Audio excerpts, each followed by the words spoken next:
नमस्कार। आज एक ऐसे आसन की हम चर्चा करेंगे जो कि भोजन के तुरंत बाद किया जा सकता है और इसके फायदे क्या हैं। देखिए, ये आसन जो है ये हमारे शरीर की पाचन शक्ति को स्ट्रोंग करता है और इसका कारण, इसके पीछे का लॉजिक क्या है। लॉजिक ये है कि हमारे शरीर की लेबर को वो डिवाइड करता है। पहले तो इसका नाम जान लें। इस आसन का नाम है वज्रासन।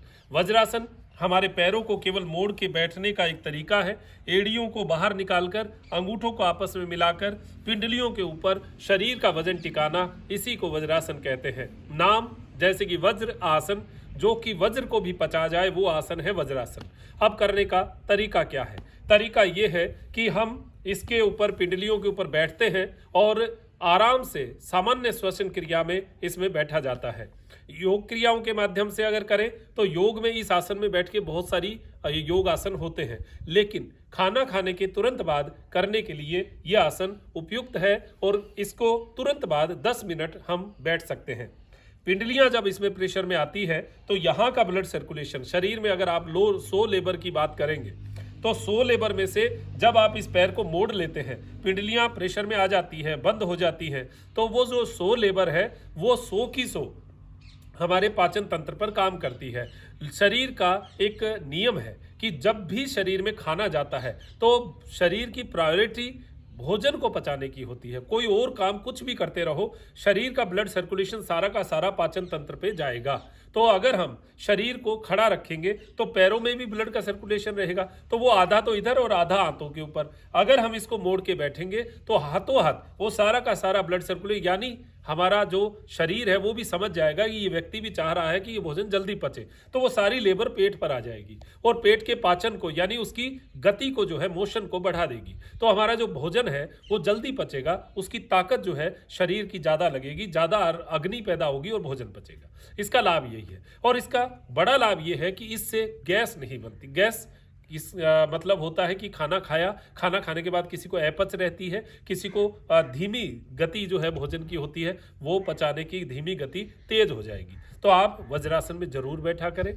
हमारे जो मुसलमान भाई हैं वो 5 टाइम जो नमाज पढ़ते हैं वो भी यही तरीका होता है, इसी आसन में बैठ के पढ़ा जाता है। यानी भोजन को पचाने के, कोई भी धर्म हो, सारे धर्मों में ज़्यादातर बातें स्वास्थ्य को लेकर कही गई है। स्वास्थ्य बढ़िया रहेगा तो वो भगवान को, खुदा को, सबको अपने आप मानेगा। स्वास्थ्य खराब रहेगा तो वो किसी को याद करेगा, मतलब एकदम से बीमारी होगा वो व्यक्ति, समाज के लिए क्या करेगा। तो स्वस्थ जो व्यक्ति है वो हमेशा अपने आप को स्वस्थ रख सकते हैं, तो उसके लिए ये क्रियाएं बहुत लाभकारी सिद्ध होती है। योग में हजारों साल पहले ऋषि मुनियों ने इन सब चीज़ों को ईजाद किया और हमें दिया। और ये जो आसन है ये हमारे शरीर की पाचन शक्ति को बढ़ाने के लिए या हमारे स्नायुओं को मजबूत करने के लिए बहुत लाभकारी सिद्ध होते हैं।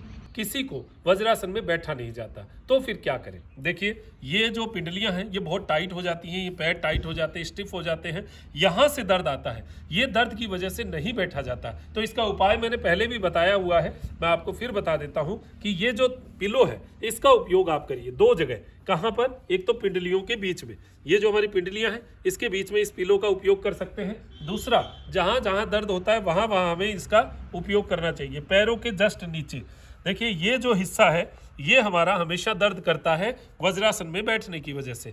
तो इस हिस्से को हम थोड़ा सपोर्ट दे देंगे और ये कर्व जो है इसके नीचे हम पिलो लगा देंगे। ये पिलो जैसे ही लगेगा, इसके बाद में ये जो पिलो लगेगा, इससे आप वज्रासन में आराम से बैठ जाएंगे। भले कोई तो उम्र हो आपकी और भले कितना ही वजन हो।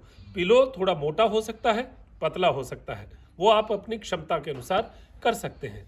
ये इतनी शानदार क्रिया है, अगर आपने इसको सीख लिया, अगर आपको 100% गैस बनती है तो आप ये मान के चलिए 20 से 30% तो एकदम ऑटोमेटिकली आपको महसूस हो जाएगा। शरीर भी हल्का होगा, पैर की जो पिंडलियां हैं वो भी जो है बहुत ताकत में आएंगी और आपको ऐसा फील होगा कि वाकई में मैंने कुछ जो है शरीर में प्राप्त किया है। तो ये एनर्जी जो है ये आपको मिले, ऐसी अपेक्षा मैं करता हूँ। तो इस आसन में आप 10-1 मिनट बैठ जाइए और उसके बाद में अगर थकान हो तो आप धीरे धीरे जो पैरों को है देखिए खोलिए। इसको खोलने का भी एक तरीका है, ऐसा नहीं कि वज्रासन से सीधा आप उठ गए। इसमें आराम से पैर को जो है वो बाहर की ओर बाहर खोलना है। इससे क्योंकि पिंडलियों में ब्लड का सर्कुलेशन 10 मिनट तक रुका हुआ है तो उसको चलाना भी जरूरी है। तो पैर को जो है वो इस तरीके से बाहर की ओर चलाइए, पिंडलियों को इस तरीके से जमीन पे हल्के हल्के हल्के हल्के, बहुत तेजी से नहीं, क्योंकि खाना खाया हुआ है, भोजन किया हुआ है। योग के साथ कर रहे हैं तो आप तेजी से कर सकते हैं, लेकिन अगर भोजन के तुरंत बाद कर रहे हैं तो हल्का सा करिए, जिससे ब्लड का सर्कुलेशन आपके पैरों में आ जाए। ये नियमित अभ्यास आपको लाभ देगा। दोपहर में भी आप कर सकते हैं, शाम के भोजन पे भी कर सकते हैं। शाम को भोजन में तो आप 10 से 15 मिनट तक भी करिए, तो रात को सोने में आपको बहुत हल्का लगेगा, पेट में एक हल्कापन आएगा और आप कम से कम एक अपने आप को समय देंगे। भोजन के तुरंत बाद ये वज्रासन सबके लिए लाभकारी है। बेड पर बैठ जाइए, गद्दे पर बैठ जाइए, कोई गद्दी लगा लीजिए, कैसे भी नीचे गद्दीदार जगह होनी चाहिए, क्योंकि घुटना दर्द जिनको होगा उनको तो वैसे भी थोड़ा कम करना चाहिए, लेकिन जिनको नहीं भी है वो हार्ड ज़मीन पे लगा लिया तो घुटना दर्द करने लग जाएगा, ये नसें खींचने लग जाएंगी, तो ये थोड़ा सा हमें ध्यान रखना है। तो आज की हमारी चर्चा वज्रासन पर थी। भोजन करने के बाद करने वाला आसन है और हमें बहुत अच्छा लाभ देने वाला आसन है। तो ऐसे आसन आप जीवन में अपनाते रहिए और जीवन को स्वस्थ बनाते रहिए। दीजिए इजाज़त मुझे, डॉक्टर मनोज योगाचार्य को, त्रिनेत्र योग धाम से, त्रिनेत्र टीवी के लिए नमस्कार।